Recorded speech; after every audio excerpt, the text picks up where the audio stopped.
ആരും ഇല്ലേ ഇവിടെ? ആരും ഇല്ലേ ഇവിടെ? അല്പം അകലേന്ന് വരിക. ഇവിടെ ആണുങ്ങളാരും ഇല്ലേ?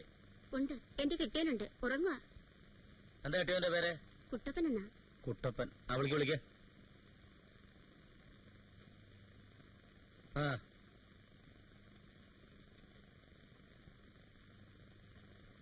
ആരാ? ഒരു കാര്യം അറിയാൻ വന്നതാ. ഇവിടെ കയറി നിൽക്കേ. ഈ നിൽക്കുന്ന ആളിനെ തനിക്കറിയാവോ? അറിയാം, ബസ് സ്റ്റാൻഡിന്റെ അടുത്തുള്ള ലിക്കർ ഷാപ്പിൽ എടുത്തു കൊടുക്കുന്ന ആളാ. പ്രിൻസ് വൈൻസ് അല്ലേ? ഇതന്നല്ലേ ആള്? അതെ സാർ. എടാ, നീ എന്റെ കൂടെ സ്റ്റേഷൻ വരെ ഒന്ന് വരണം. ചില കാര്യങ്ങളൊക്കെ ചോദിക്കാനുണ്ട്. നിങ്ങളാരാ? ഞാനൊരു പാവം പോലീസുകാരനാന്നേ. കാര്യങ്ങൾ എവിടെ വെച്ചും പറയാമല്ലോ. സാറ് സ്റ്റേഷൻ കയറത്തില്ലല്ലേ? ഒന്നും ചെയ്യരുത്. ഞാൻ വന്നോളാം, ഓടിയൊന്നും പോകത്തില്ല. ഇടന്നെ ഉടുത്തോണി. എന്നെ കല്യാണം കഴിപ്പിക്കാനൊന്നുമല്ല കൊണ്ടുപോകുന്നു. എന്താ കാര്യം? നിങ്ങൾ പേടിക്കണ്ട, എന്നെ ആരും ഒന്നും ചെയ്യാൻ പോണില്ല. സാർ, ഇവനാണ് സാർ പ്രിൻസ് വൈൻസ് വിസ്കി ബോട്ടിൽ വാങ്ങിയത്. സംഭവ സ്ഥലത്തുണ്ട് ഭക്ഷണപ്പതി. ഇവൻ അന്ന് തന്നെ ഹോട്ടൽ അൻസാരിന്ന് വാങ്ങിയതാ. 2 ദിവസം സമ്മതിച്ചു. ബാക്കി സാറോട് സമ്മതിപ്പിക്കാൻ വിചാരിച്ച് അകത്തിട്ടിരിക്കുകയായിരുന്നു. ഇറങ്ങി വേണം. ഞാൻ പറയില്ല. എന്താ എന്റെ ജോലി? ജോലിയൊന്നുമില്ല. അവന് ജോലിയൊന്നുമില്ല. പക്ഷെ അവൻ കുടിക്കുന്നത് വിസ്കി, തിന്നുന്നത് പൊറോട്ടയും ചിക്കനും. ഉള്ള കഴിവേറി കുട്ടുക്കട്ട സാർ പറയണം. നിനക്ക് ആ സ്ത്രീ എങ്ങനെയാ പരിചയം? എനിക്കൊരു സ്ത്രീയും പരിചയമില്ല സാർ. പിന്നെ നീ വാങ്ങിയ കുപ്പിയും പുതിയ എങ്ങനെ നടത്തിടാ? അത് ഞാൻ വേറൊരാൾക്ക് വാങ്ങിച്ചു കൊടുത്തതാ. അങ്ങനെ വരട്ടെ. ആർക്കാണ് വാങ്ങിക്കൊടുത്തത്? ആർക്കാണ്? അയ്യോ, ഞാൻ പറയാം സാർ. ആർക്കാണ് വാങ്ങിച്ചു കൊടുത്തത്? സൈമൻ മുതലാളിക്ക്. നിനക്കെങ്ങനെ അയാളെ പരിചയം? ഞാൻ സൈമൻ മുതലാളിയുടെ ഡ്രൈവറാ. ആണും പെണ്ണുമായിട്ട് ഒരു മകളല്ലേ ഉള്ളൂ. അപ്പൊ അത് ഭംഗിയായിട്ട് നടത്തണമെന്നാണ് എന്റെ ആഗ്രഹം.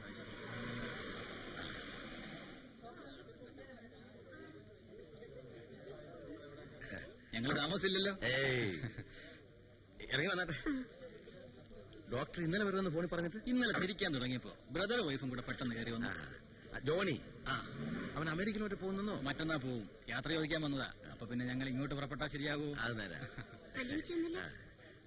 എല്ലാരും എത്തിയിട്ടുണ്ട്.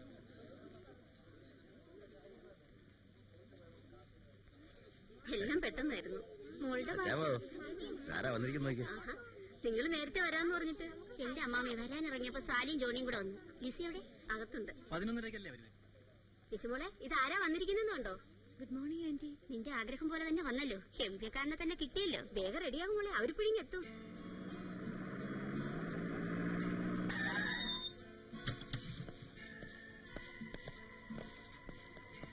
ഇവിടെന്തോ വിശേഷമാണല്ലോ. ഇന്ന് മുതലാളിയുടെ മകളുടെ കല്യാണം വെച്ചാണ്. എന്തു പറ്റി വിട്ടപ്പോ നിനക്ക്? മുതലാളി ഇന്ന് രാവിലെ മുതൽ അന്വേഷിക്കുക. എന്താ സാർ കാര്യം? ഇവൻ എന്ത് കുറ്റം ചെയ്തു? മിസ്റ്റർ സൈമൺ ഉണ്ടോ? അതുണ്ട് സാർ. ഇപ്പൊ തന്നെ വേണോ? ഏതായാലും വന്നല്ലേ, ഒന്ന് അന്വേഷിച്ചിട്ട് പോകാം സാർ.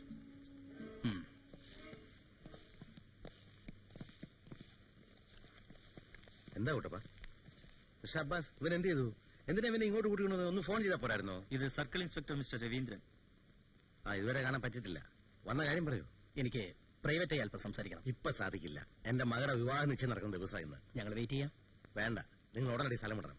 ഇപ്പൊ നിങ്ങൾ ഇവിടെ എന്റെ വീടിന്റെ മുമ്പിൽ ഇങ്ങനെ നിൽക്കുന്നില്ല. എനിക്ക് അല്പം അസൗകര്യമുണ്ട്. മിസ്റ്റർ സൈമൺ, നിങ്ങളുടെ സൗകര്യം നോക്കിയല്ല പോലീസ് ഡിപ്പാർട്ട്മെന്റ് പ്രവർത്തിക്കുന്നത്. താൻ അധികം ആളാകാടോ. തന്റെ അങ്ങേയറ്റത്തുള്ള പോലീസിനെ ഞാൻ അറിയും. തൽക്കാലം സ്ഥലം കാലിയാക്ക്. ഞാൻ സൗകര്യം പോലെ വന്ന് കണ്ടോളാം. ഞാൻ നിങ്ങളോട് സംസാരിച്ചിട്ട് ഇവിടുന്ന് പോകും. ഇൻസ്പെക്ടർ സാറേ, നിങ്ങൾക്ക് എന്താ വേണ്ടത്? ഈ ഡ്രൈവർ എന്ത് കുറ്റം ചെയ്തെന്നാ പറയുന്നത്? കുറ്റം ഡ്രൈവർ അല്ല ചെയ്തത്. പിന്നെ ഞാനാണോ? അതെ. എന്ത് കുറ്റം? അത് ഞാൻ ഈ നിൽക്കുന്ന എല്ലാവരുടെ മുമ്പ് വെച്ച് പറയണോ? അറിയാമല്ലോ. ഞാൻ നിങ്ങളോട് സംസാരിക്കാം. വരൂ, അകത്ത് വരൂ. ധൃതിയില്ല, ഞങ്ങൾ കാത്തു വെക്കാം. ഇപ്പൊ തന്നെ സംസാരിക്കാം. വരൂ.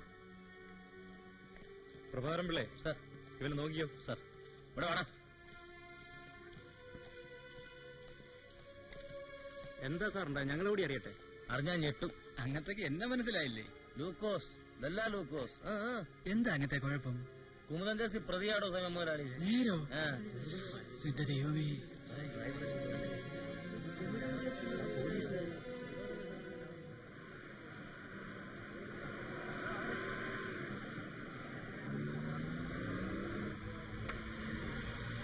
സാറേ, ഒരു കാര്യമുണ്ടല്ലോ. സൈമൻ മുതലാളി പ്രതിയാ. കേസിലെ നമ്മളെ പത്രത്തിൽ കണ്ടില്ലേ? എന്താടോ ലൂക്കോസേ? ഒരു പ്രശ്നം സാറേ. എല്ലാത്തിനും ഞാൻ ഉത്തരം പറയാം. ഇപ്പൊ നിങ്ങൾ പോണം. എന്നെ അവമാനിക്കരുത്. സാർ അവരൊക്കെ എത്തി.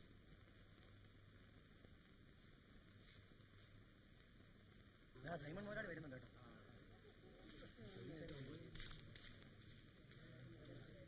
എന്താ ഇവിടെ നിന്ന് കളഞ്ഞ അകത്തേക്ക് വന്നാട്ടെ. ഞങ്ങൾക്ക് ഒന്നുകൂടി ആലോചിക്കാനുണ്ട്. കയറി ഇരിക്ക്, നമുക്ക് സംസാരിക്കാം. ഇന്നിനി ഉറപ്പ് നടക്കത്തില്ല മുതലാളി. ഇവിടുന്നുള്ള ബന്ധം ഞങ്ങൾക്ക് വേണ്ട. പണം മാത്രമല്ലല്ലോ. വരും പോവാ.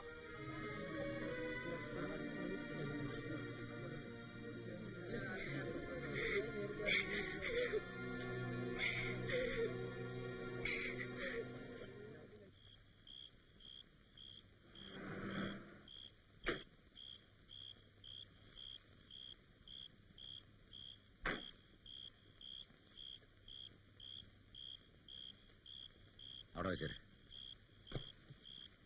നീ കാറുമായിട്ട് തോട്ടത്തുള്ള ബംഗ്ലാവിലേക്ക് വെക്കൂ. ഞാൻ 1 മണിക്കൂർ കഴിഞ്ഞ് എത്തും. ശരി. ഈ ജനലൊക്കെ നടച്ചേരെ.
ഇവിടെ കാണുമെന്ന് എനിക്കൊരു സംശയം ഉണ്ടായിരുന്നു. നാളെയല്ലേ കാണാമെന്ന് പറഞ്ഞിരുന്നേ. നാളെ മറ്റന്നാളൊക്കെ വേറെ ചില പ്രധാനപ്പെട്ട കാര്യങ്ങളുണ്ട്. എന്താ വല്ലാണ്ടിരിക്കുന്നത്? റെഡിയായി, നമുക്ക് തോട്ടത്തിലേക്ക് പോവാം.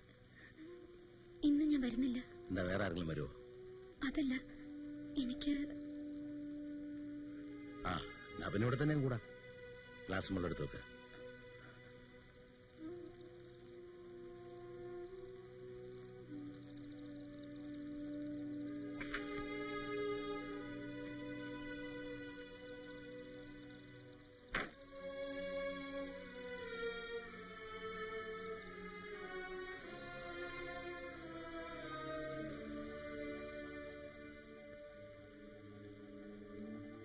എന്ത് പറ്റി കുന്നത്തിന് നിന്ന്? പറഞ്ഞു കേട്ടില്ലേ? ഇതൊരു പ്ലേറ്റിലിട്ടെടുക്ക, കഴിക്കാനുള്ള.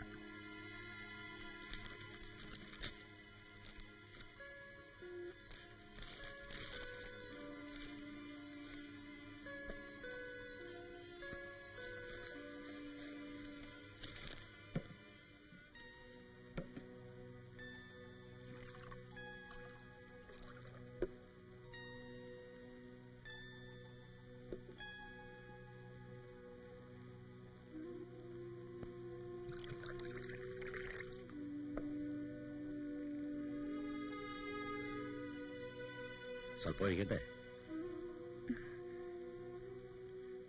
ശകല അകത്തുണ്ടെങ്കിൽ ഒരു രസമാ.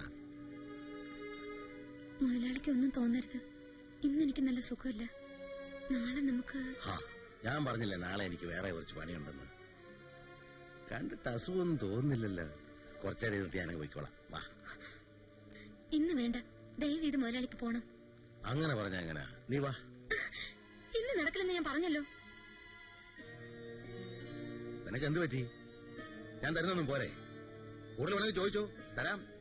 ഇറങ്ങി പോകുന്ന നല്ലത്. ആരോടാ സംസാരിക്കുന്ന അറിയാവോ? അറിയാം, അതുകൊണ്ട് തന്നെ പറയുന്നത്.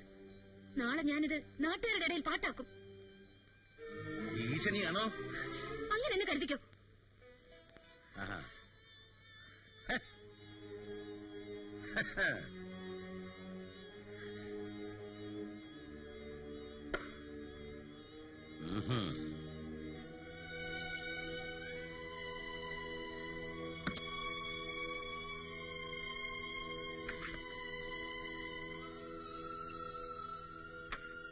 കുമുദ ഈ ബന്ധം പുറത്താക്കുമെന്ന് നിങ്ങൾ ഭയന്നു. ഡ്രൈവറെയും കൂട്ടി വീണ്ടും ആ വീട്ടിൽ വന്നു. രണ്ടുപേരും കൂടി അവളെ ആക്രമിച്ചു കൊന്നു. ആത്മഹത്യയാണെന്ന് തോന്നിപ്പിക്കാൻ നിങ്ങൾ കൊണ്ടുചെന്ന വിഷം വായിലൊഴിച്ചു കൊടുത്തു. ഇതല്ലേ ഉണ്ടായത്? നിങ്ങൾ പറയുന്ന കഥയില് വളരെ സ്വാഭാവികതയുണ്ട്. പക്ഷെ അത് സത്യമല്ല. എങ്കിൽ കഥ അല്പം മാറ്റി പറയാം. രണ്ടാമത് നിങ്ങൾ പോയില്ല, ഡ്രൈവറെയോ മറ്റാരെങ്കിലും അയച്ചു കൊല്ലിച്ചു. ഇങ്ങനെയാണോ? ഇൻസ്പെക്ടർ, ഇങ്ങനെ ഒരു ബന്ധത്തിൽ ചെന്നുപെട്ടത് തെറ്റായിപ്പോയെന്ന് എനിക്കറിയാം. അത് മനുഷ്യ സഹജമാണെന്ന് കരുതി സമാധാനിക്കുകയും ചെയ്യുന്നു. പക്ഷേ മനുഷ്യനെ കൊന്ന് പ്രശ്നങ്ങൾക്ക് പരിഹാരം ഉണ്ടാക്കാം എന്ന് വിശ്വസിക്കുന്ന ഒരു സംസ്കാരമല്ല എന്റേത്. എന്നാലും ബാല, പോലീസിന് ഇതുവരെ ഒരു തുമ്പും കിട്ടിയില്ലല്ലോ. സൈബൺ മുതലാളി കുടുങ്ങുമെന്നൊക്കെയാ കേൾക്കുന്നത്. അയാള് പണം കൊടുത്ത് ഒതുക്കുന്നേ, കോടീശനല്ലേ. അയാളായിരിക്കില്ല ചെയ്തത്, ചെയ്യിച്ചതായിരിക്കും. അങ്ങനെയൊക്കെ തന്നെയാ ഈ ചുറ്റുപാടിലുള്ള സംസാരവും. അങ്ങയുടെ കഷ്ടകാലം അല്ലാന്താ. വേറൊന്നും കൂടി കേൾക്കുന്നുണ്ട്. സൈമൺ മുതലാളിക്ക് ഇങ്ങനെ ഒരു ബന്ധമുണ്ടെന്നറിഞ്ഞ് അങ്ങേരുടെ ഭാര്യയുടെ ആങ്ങളമാര് ചെയ്യിച്ചതാണെന്നും ചിലരൊക്കെ പറയുന്നു. അയാൾ ഇവിടെ വന്നു പോകുന്ന നീ കാണാതിരിക്കില്ലല്ലോ പപ്പ. അന്നും നീ കണ്ടായിരുന്നോ?